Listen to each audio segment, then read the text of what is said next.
नमस्कार दोस्तों, स्वागत है आप सभी लोगों का हमारे यूट्यूब चैनल में। दोस्तों आज हम लोग क्लास 12 के इंग्लिश प्रोच के चैप्टर 2 के 60 आंसर टाइप क्वेश्चन का अध्ययन करने चल रहे हैं। पिछली वीडियो में हम लोग पहले चैप्टर का 60 answer type question, long answer type question का अध्ययन किए हुए थे और आज की वीडियो में हम लोग चैप्टर 2 के 60 आंसर टाइप क्वेश्चन का अध्ययन करेंगे।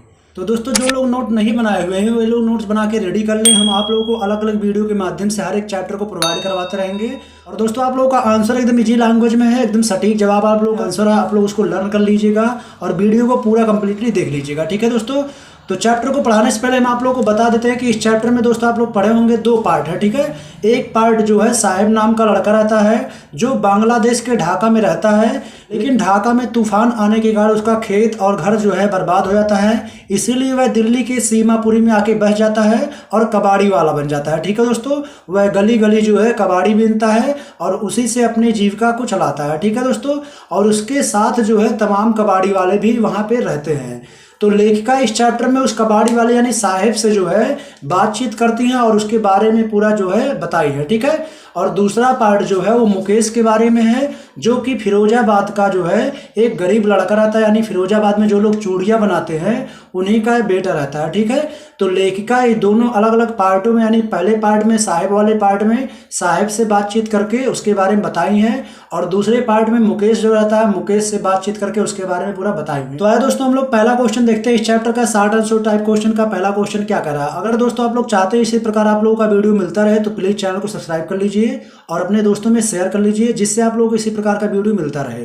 तो आइए दोस्तों पहला क्वेश्चन हम लोग देखते हैं। तो आइए दोस्तों इस चैप्टर का पहला क्वेश्चन देखते हैं। 60 आंसर टाइप क्वेश्चन का पहला क्वेश्चन क्या है। जैसा कि आप लोग देख सकते हैं पहला क्वेश्चन है व्हाई डिड अनीश जंग। दोस्तों इस चैप्टर में लेखिका का नाम जो है अनीश जंग रहता है, तो वही कह रहा है व्हाई डिड अनीश जंग, क्यों अनीश जंग आस्क पूछी Sahib say about the school, school के बारे में, ठीक है दोस्तों।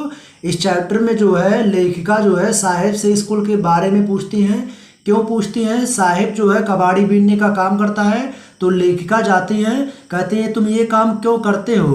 तो वो कहता है कि मेरे पास ये काम करने के अलावा और कुछ नहीं है। तो कहती है तुम स्कूल जाओ। ये क्वेश्चन कर रहा है व्हाई डिड अनीश जंग, क्यों अनीश जंग आस्क साहिब से पूछती हैं अबाउट द स्कूल, स्कूल के बारे में, ठीक है दोस्तों।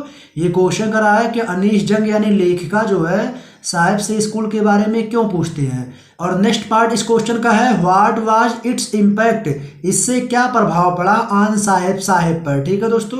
ये क्वेश्चन करा है कि अनीश जंग जो है साहिब से स्कूल के बारे में क्यों पूछती हैं। और सेकंड पार्ट करा है व्हाट वाज इट्स इम्पैक्ट, इससे क्या प्रभाव पड़ा ऑन साहिब पर, ठीक है दोस्तों। इससे साहिब पर क्या प्रभाव पड़ा। तो आइए आंसर देखते हैं कि अनीश जंग जो है साहिब से स्कूल के बारे में क्यों पूछी। तो आंसर रहेगा अनीश जंग आस्क्ड साहिब, अनीश जंग साहिब से पूछी अबाउट द स्कूल, स्कूल के बारे में, बिकॉज क्योंकि Sahib replied to her, Sahib उनकी बातों का उत्तर दिया था, दैट की ही वाज नथिंग, उसके पास कुछ नहीं है, एल्स टू डू करने के अलावा, एक्सपेक्ट राइट पिकिंग कूड़ा बीनने के अलावा, ठीक है दोस्तों। What was its impact on Sahib, इससे साहिब पर क्या प्रभाव पड़ा। तो आंसर रहेगा it was impact on Sahib, इससे साहिब पर प्रभाव पड़ा, दैट की ही वाज वेरी क्यूरियस, वह बहुत उत्सुक हो गया था, अबाउट स्कूल, स्कूल को लेकर, ठीक है दोस्तों। वह जो है जब लेखिका पूछे कि स्कूल जाओ तो वह जो है स्कूल को लेकर जो है बहुत उत्सुक हो गया था, ठीक है दोस्तों। तो ये रहा आप लोगों के पहले क्वेश्चन का आंसर। आप लोगों का आंसर एकदम आसान सा और सटीक जवाब है। आप लोग इसे आसानी से लर्न कर सकते हैं और आप लोग नोट जरूर बनाइएगा, उसको लिखते रहिए, ठीक है दोस्तों। हम अलग अलग वीडियो के माध्यम से आप लोगों को हर एक चैप्टर प्रोवाइड करवाते रहेंगे। तो आइए दोस्तों दूसरा क्वेश्चन देखते हैं क्या कह रहा है। तो आइए दोस्तों इस चैप्टर का दूसरा क्वेश्चन देखते हैं। दूसरा क्वेश्चन कर रहा है व्हाई डिड साहिब, क्यों Sahib and other rag pickers और अन्य कबाड़ी वाले नॉट वियर चप्पल, चप्पल नहीं पहनते, ठीक है दोस्तों। ये क्वेश्चन कर रहा है कि साहिब और अन्य कबाड़ी वाले चप्पल क्यों नहीं पहनते थे। तो नेक्स्ट पार्ट इसका है व्हाट एक्सक्यूज, क्या कारण डिड दे गिव वे दिए फॉर इट, इसका यानी चप्पल ना पहनने का वे लोग क्या कारण दिए, ठीक है दोस्तों। तो वही ये क्वेश्चन कर रहा है व्हाई डिड साहिब, क्यों Sahib and other rag pickers और अन्य कबाड़ी वाले नॉट वियर चप्पल, चप्पल नहीं पहनते थे। व्हाट एक्सक्यूज क्या कारण did they give for it, इसके लिए वे क्या कारण दिए। ठीक है दोस्तों, तो आइए हम लोग पता करते हैं कि साहेब और अन्य कबाड़ी वाले चप्पल क्यों नहीं पहनते। तो आंसर रहेगा साहेब एंड अदर रैग पिकर, साहेब और अन्य कबाड़ी वाले डिड नॉट वियर चप्पल, चप्पल नहीं पहनते थे, बिकॉज क्योंकि इट वाज दियर ट्रेडिशन, यह उनकी परंपरा थी। ठीक है दोस्तों, उनका नंगे पांव रहना जो है एक परंपरा बन चुका था। तो वही क्वेश्चन कराया साहेब और अन्य कबाड़ी वाले जो है चप्पल क्यों नहीं पहनते थे। तो आंसर रहेगा साहेब एंड अदर रैग पिकर, साहेब और अन्य कबाड़ी वाले डिड नॉट वियर चप्पल, चप्पल नहीं पहनते थे, बिकॉज क्योंकि इट वाज दियर ट्रेडिशन, यह उनकी परंपरा बन चुकी थी। ठीक है दोस्तों, यह उनकी परंपरा बन गई थी कि वे लोग चप्पल नहीं पहनते थे। अब ये करा कि वो लोग कारण क्या दिए, चप्पल ना पहनने का क्या कारण दिए। तो आंसर रहेगा दे गेव एक्सक्यूज, वे कारण दिए, फॉर इट इसका, दैट की हिज मदर उनकी माता, डिड नॉट ब्रिंग देम नहीं उतारने देती थी, डाउन नीचे, फ्रॉम द सेल्फ अलमारी से। ठीक है दोस्तों, एक लड़का उसमें से उत्तर दिया था लेखिका को कि मेरी माता जो है चप्पल को अलमारी से नीचे नहीं उतारने देती है। तो वही क्वेश्चन करा था कि वे लोग क्या कारण दिए। तो आंसर रहेगा they gave excuse for it, वे उसका कारण दिए, दैट की हिज मदर उसकी माता, डिड नॉट ब्रिंग देम नहीं उतारने देती थी, डाउन नीचे, फ्रॉम द सेल्फ, सेल्फ माने दोस्तों होता है अलमारी। ठीक है, वे लोग इसका रीजन दिए थे कि उसकी माता जो है अलमारी से चप्पल को नहीं उतारने देती है, यही कारण वो लोग दिए थे। ठीक है, ये लोग चप्पल नहीं पहनते थे। ठीक है दोस्तों, तो ये रहा आप लोगों का दूसरे का आंसर। तो आज दोस्तों हम लोग तीसरा क्वेश्चन देखते हैं। इस चैप्टर का तीसरा क्वेश्चन है हाउ मेनी रैग पिकर्स, कितने कबाड़ी वाले यूज टू लिव रहते थे इन सीमापुरी दिल्ली, दिल्ली के सीमापुरी में। ठीक है दोस्तों, आप लोग चैप्टर को पढ़े होंगे, जो कबाड़ी वाले होते हैं वो दिल्ली के सीमापुरी में बसे हुए होते हैं। ठीक है, तो वही क्वेश्चन कर रहा है हाउ मेनी रैग पिकर्स, कितने कबाड़ी वाले यूज टू लिव रहते थे इन सीमापुरी दिल्ली, दिल्ली के सीमापुरी में कितने कबाड़ी वाले रहते थे। ठीक है, आगे करा how did they settle there, वे यहाँ कैसे बसे। तो आइए दोस्तों आंसर देखते हैं। आंसर रहेगा देयर लिव्ड, वहां रहते थे 10,000 रैग पिकर्स, 10,000 कबाड़ी वाले इन सीमापुरी दिल्ली, दिल्ली के सीमापुरी में कितने कबाड़ी वाले दोस्तों रहते थे, 10,000। ठीक है, तो वही आंसर कराया देयर लिव्ड रहते थे 10,000 रैग पिकर्स, 10,000 कबाड़ी वाले इन सीमापुरी दिल्ली, दिल्ली के सीमापुरी में जो है 10,000 कबाड़ी वाले रहते थे। ठीक है, तो वही क्वेश्चन करा था कि कितने कबाड़ी वाले रहते थे, तो 10,000। ठीक है, अब आगे करा हुए लोग यहाँ बसे कैसे। तो आइए आंसर देखते हैं। आंसर रहेगा दे सेटल्ड देयर, वे यहाँ बसे, बिकॉज क्योंकि, दियर होम्स उनका घर, एंड फील्ड्स और खेत, वर डिस्ट्रॉयड नष्ट कर दिया जाता था, बाय द स्टॉर्म तूफान के द्वारा, इन ढाका, ढाका में। ठीक है दोस्तों, आप लोगों को पता होगा कि साहेब जो है बांग्लादेश में ढाका का रहने वाला था। वे लोग अपना खेत और घर छोड़कर जो है आके दिल्ली के सीमापुरी में बसे हुए थे। ठीक है, तो वही क्वेश्चन करा था कि वे लोग यहाँ बसे कैसे। तो आंसर रहेगा दे सेटल्ड देयर, ये यहाँ बसे, बिकॉज क्योंकि, दियर होम्स उनका घर, एंड फील्ड्स और खेत, वर डिस्ट्रॉयड नष्ट कर दिया गया था, बाय द स्टॉर्म तूफान के द्वारा, इन ढाका, ढाका में। ठीक है दोस्तों, तो इस प्रकार आप लोगों का ये उत्तर हो जाएगा। चौथा क्वेश्चन है दोस्तों व्हाट वाज द मीनिंग, क्या मतलब था ऑफ द गार्बेज, कूड़े का, फॉर द चिल्ड्रन, बच्चों के लिए। ठीक है दोस्तों, आप लोगों को पता होगा, आप लोग चैप्टर पढ़े होंगे, दिल्ली के सीमापुरी में 10,000 कबाड़ी वाले रहते थे और उनके बच्चे, उनके माँ बाप, सारे के सारे लोग वहीं बसे हुए थे। ठीक है, तो ये क्वेश्चन करा कि बच्चों के लिए जो है कूड़े का क्या मतलब था। ठीक है, तो क्वेश्चन करा व्हाट वाज द मीनिंग, क्या अर्थ था ऑफ द गार्बेज, कूड़े का, फॉर चिल्ड्रन, बच्चों के लिए। ठीक है, बच्चों के लिए कूड़े का क्या अर्थ था। ठीक है, आगे करा है व्हाट डिड दे फाइंड, वे क्या पाते थे, इन इट, उसके अंदर, यानी कूड़े में वे लोग क्या पाते थे। ठीक है, तो ये क्वेश्चन करा है कि बच्चों के लिए कूड़े का क्या मतलब था और वे लोग कूड़े में क्या पाते थे। तो दोस्तों आप लोगों को आंसर पता होगा, आइए आंसर देखते हैं। आंसर रहेगा द मीनिंग ऑफ गार्बेज, कूड़े का अर्थ, फॉर चिल्ड्रन, बच्चों के लिए, वाश था, राब्ड इन वंडर, आश्चर्य से ढका हुआ कोई चीज था। ठीक है दोस्तों, ये क्वेश्चन करा है कि बच्चों के लिए जो है कूड़ा क्या चीज था, यानी उसका क्या मतलब था। तो आंसर रहेगा the meaning of the garbage, कूड़े का मतलब, फॉर चिल्ड्रन, बच्चों के लिए, वाश था, राब्ड इन वंडर, आश्चर्य से ढका हुआ कोई चीज था। ठीक है दोस्तों, अब आगे करा है क्वेश्चन कि वे लोग कूड़े में क्या पाते थे। तो आंसर रहेगा दे फाउंड, वे पाते थे आ रूपी, 1 रुपया, और या 10 रूपी नोट, 10 का नोट पा जाते थे इन इट, इसके अंदर। ठीक है दोस्तों, तो वही आंसर करा है दे फाउंड, वे पाते थे आ रूपी, 1 रुपया, और या 10 रूपी नोट, 10 का नोट इन इट, उसके अंदर, यानी कूड़े के अंदर वे लोग जो है 1 रुपया या कभी कभी 10 का नोट पा जाते थे। ठीक है, तो यही क्वेश्चन करा कि वे कूड़े के अंदर क्या पाते थे। ठीक है दोस्तों, तो इस प्रकार आप लोग का ये उत्तर हो चुका है। तो आप लोग दोस्तों नोट जरूर बनाइएगा, आप लोग का आसान सा उत्तर है, आप लोग याद कर लीजिएगा। ठीक है, तो आए दोस्तों हम लोग 5वां क्वेश्चन देखते हैं। इस चैप्टर का 5वां क्वेश्चन क्या करा है। जैसा कि आप लोग देख सकते हैं 5वां क्वेश्चन है व्हाई डिड साहेब, क्यों साहेब द जॉब, नौकरी किया एट मिल्क बूथ, दूध के दुकान पर। ठीक है दोस्तों, आप लोग चैप्टर पढ़े होंगे, आप लोगों को पता होगा कि साहेब जो रहता है वो कबाड़ी वाला रहता है, कबाड़ा बीनता है, लेकिन अंत में जो है वह दूध के एक दुकान पर नौकरी करने लगता है। ठीक है, तो वही क्वेश्चन कर रहा है व्हाई डिड साहेब, क्यों साहेब द जॉब, नौकरी किया एट मिल्क बूथ, दूध के दुकान पर। ठीक है, वो कबाड़ी बीनता है, उसके बाद अंत में जो है वो दूध के दुकान पर काम करने लगता है। तो वही क्वेश्चन कर रहा है कि वह दूध के दुकान पर नौकरी क्यों किया। आगे कर रहा है व्हाट वाज ही पेड, उसे कितना मिलता था फॉर ही सर्विस, अपनी नौकरी के लिए, यानी उसे नौकरी करने के लिए कितना पेमेंट किया जाता था। ठीक है, तो वही क्वेश्चन कर रहा है why did Saheb the job, Saheb ने नौकरी क्यों किया एट मिल्क बूथ, दूध की दुकान पर। व्हाट वाज ही पेड, उसे कितना मिलता था फॉर हिज सर्विस, अपनी नौकरी के लिए, यानी नौकरी के लिए उसे कितना पेमेंट किया जाता था। आइए दोस्तों पहले इसका जवाब हम लोग देखते हैं कि वह साहेब जो है दूध के दुकान पर नौकरी किया क्यों। ठीक है, तो वही क्वेश्चन पूछ रहा था कि दूध की दुकान पर क्यों जुड़ा।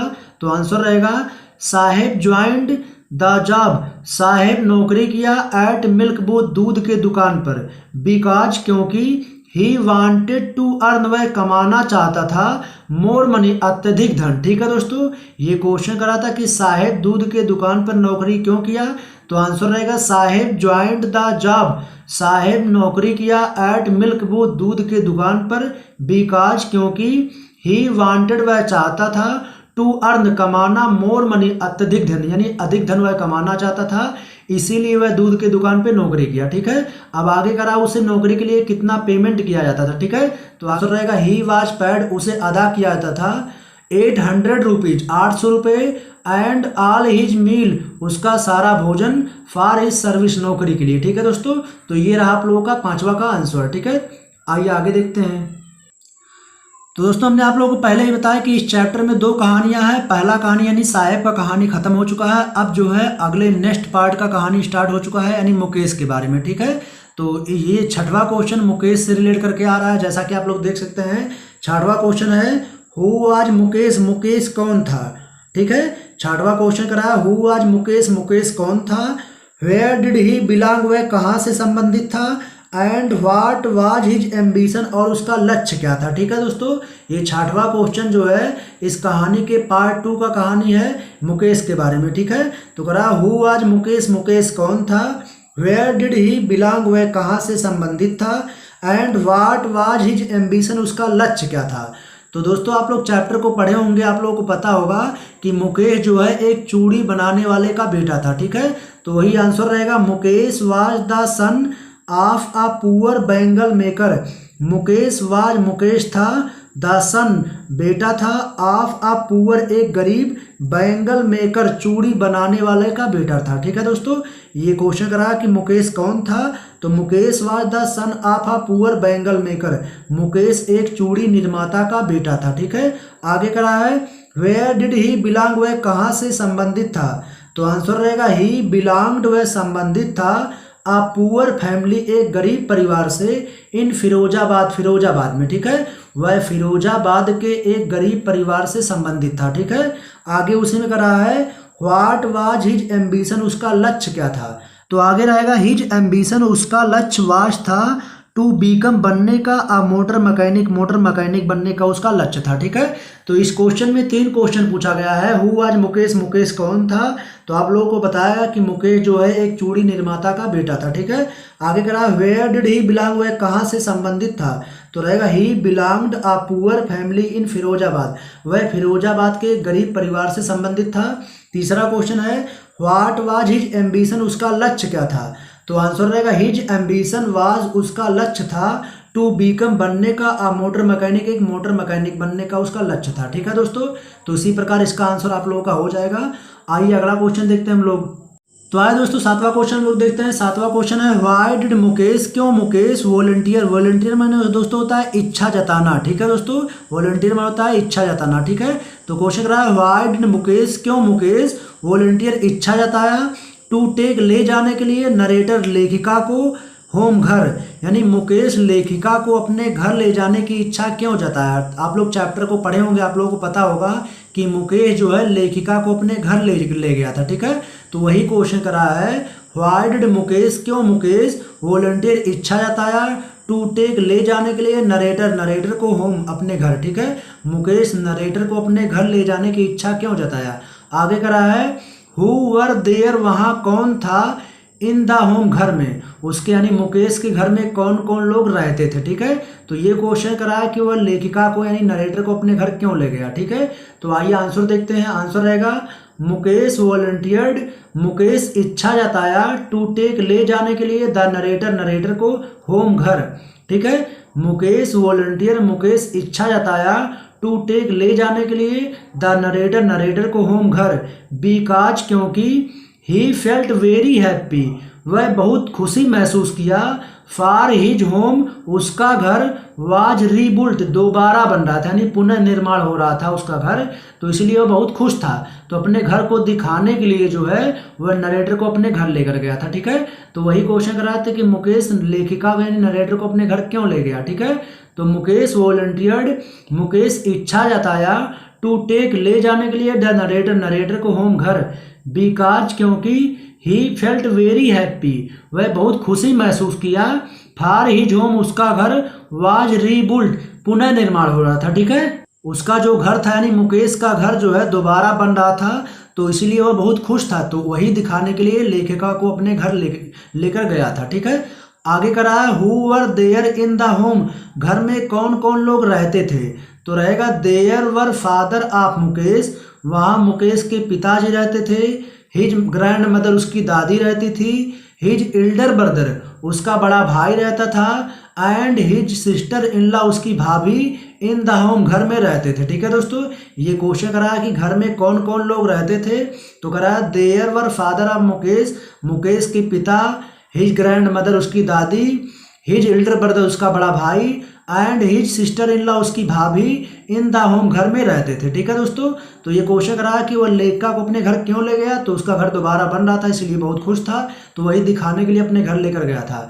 ये कह रहा था कि घर में कौन कौन लोग रहते थे, तो मुकेश के पिता, मुकेश की भाभी, मुकेश की दादी माँ और मुकेश का बड़ा भाई घर में रहते थे। ठीक है दोस्तों, तो ये क्वेश्चन आप लोगों का हो चुका है। आइए अगला क्वेश्चन देखते हैं।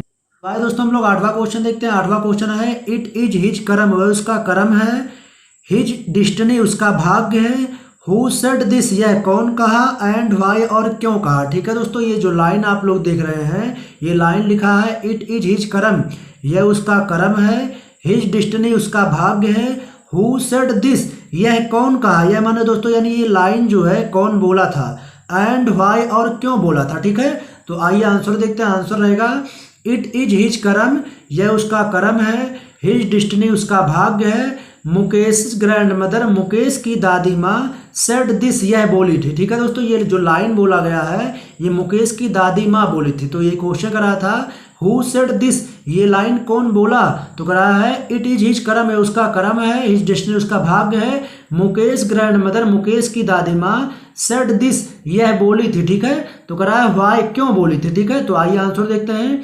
बिकॉज क्योंकि, सी हैड वॉच्ड, वह देखी थी, हर हस्बैंड, अपने हस्बैंड को, गो ब्लाइंड, अंधा होते हुए, विद द डस्ट, धूल मिट्टी में, फ्रॉम पॉलिशिंग, पॉलिश करते हुए, द ग्लास ऑफ बैंगल, शीशे के चूड़ियों को पॉलिश करते हुए, अपने हस्बैंड को अंधा होते हुए देखी थी, इसीलिए वह कह रही थी कि ये उसका कर्म है, उसका भाग्य है। ठीक है दोस्तों, तो ये रहा आप लोगों का आठवां आंसर। ठीक है, आइए अगला क्वेश्चन देखते हैं।